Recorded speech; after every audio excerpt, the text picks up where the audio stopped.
What's up, everyone? It's June. Smallmouth bite is on fire. Guiding is going great. We've put over 250 smallmouth in the boat over the last 6 days, which has been incredible. A bunch of 5-pounders and 4-pounders, etc. But we're going to talk about a sneaky technique that has been crushing bass for myself and my clients over the past week. There are all kinds of different techniques that are great for smallmouth fishing: drop shots, tubes, Ned rigs, reaction baits like a jerk bait or a crankbait, but this is a mix of a little bit of both.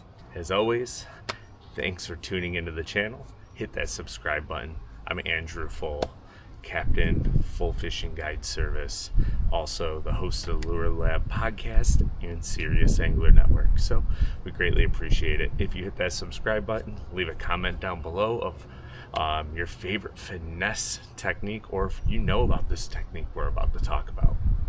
Alright, so the technique we're talking about today is this bad little dude right here, the Megabass Oka Shira head. And it's been an incredible bait for me over the last week and a half. The smallmouth, when they're in that 2 to 10 foot range, become sometimes kind of a pain in the butt to target because they sometimes want to feed up or they're guarding nests. And personally, I don't like targeting fish that are spawning on bed if I can see them. I don't mind catching spawners. I just don't like visually fishing for them. Don't get me wrong, it's fun and everybody likes to do it, but it's just not for me. But anyways, we've been crushing them on this with a slow retrieve, and I got a special little setup that I'm going to talk about here in a minute. But first, the baits that we've been catching them on, and I'm going to list them from worst to best. So the worst one that I actually have on right now, and it's really not a bad option, it's a cost prohibitive option. You're going to catch a lot of fish on it, but you have to be extremely mindful in the way you retrieve it. That is the Strike King Rage Swimmer in a 2.75. The biggest thing I noticed about this one is when you're retrieving it too slow, the tail doesn't like to kick.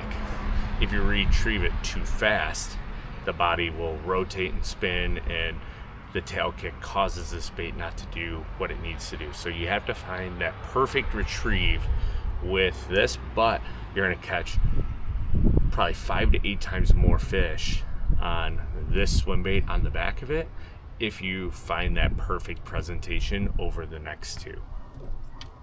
My second option, which is probably more of a go-to option for me when I want to run a thicker, fat-bodied boot tail, is going to be the Kitech Fat Swing Impact, right?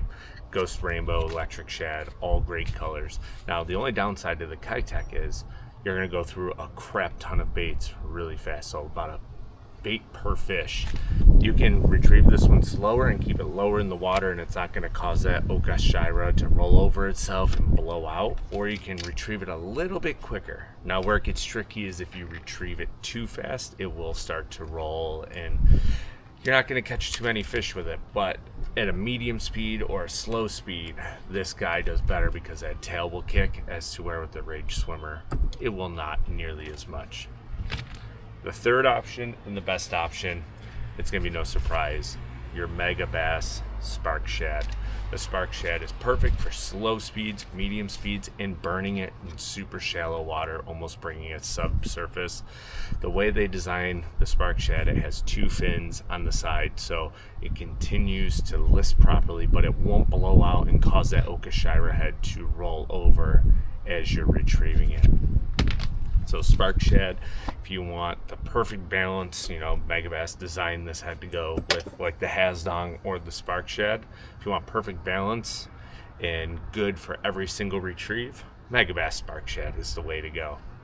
I like the heavier size, which I believe is 1/8 in the Oka Shira head, because you're able to cast it just a little bit farther. But let's get down to business. The rod I throw it on: rod, reel, line. The rod is going to be the Voselka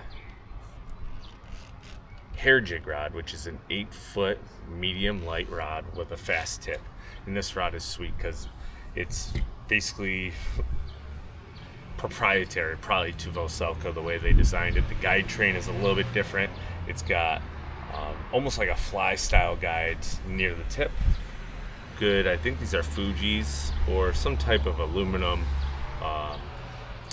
some type of Fuji style guide for the bottom ones. I believe it's a Fuji reel seat. It is cork, split grip. It's really nice, but it's 8 foot long. On a really thin braid, you're able to launch that Okashira. I was throwing 150, 180 feet. Now the reel is just a Bass Pro reel. You can use any 2500 reel that you like. I personally like Tatula MQs. I just picked this up real quick. It's a Daiwa spinning reel, basically. Super smooth drag, and that's super important. You want something that is smooth, not jumpy when you're fishing such light line. Now, for the braid, I don't know if you're gonna be able to see this, but on here, this is actually a Veravas braid. I believe it is a PE8. So it's an 8-stranded braid at 13-pound test. And the way they do their braids is a little bit different than everyone else. Their braid is based off of break strength. So really it's like the diameter of like a 2-pound braid. It's super thin. It allows me to cast it very, very far. And for the business end of it, using the same brand, it's fluorocarbon by Veravas. It's their Bass fluorocarbon in 6-pound test. So that allows me to have my bait in the strike zone where it needs to be. And yeah, it's been awesome. Do want to retie every once in a while because it is 6-pound test and it's going to a super thin braid.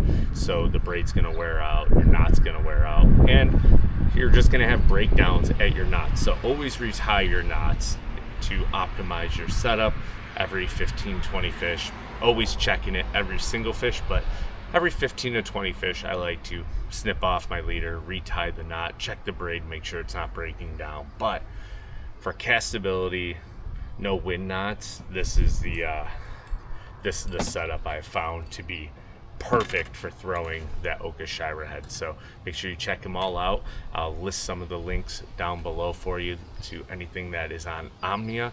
You can go over there, type in code SERIOUS10 and save yourself 10% on your purchase. And check out that Vocella rod, the 8-footer. It's hair jig rod. I think they're like $300, but it's perfect for hair jigs and like super light finesse swim baits. You're gonna be able to cast twice as far as your standard like 7-footer. So go check them out, hit that subscribe button, and we'll see everyone in the next video.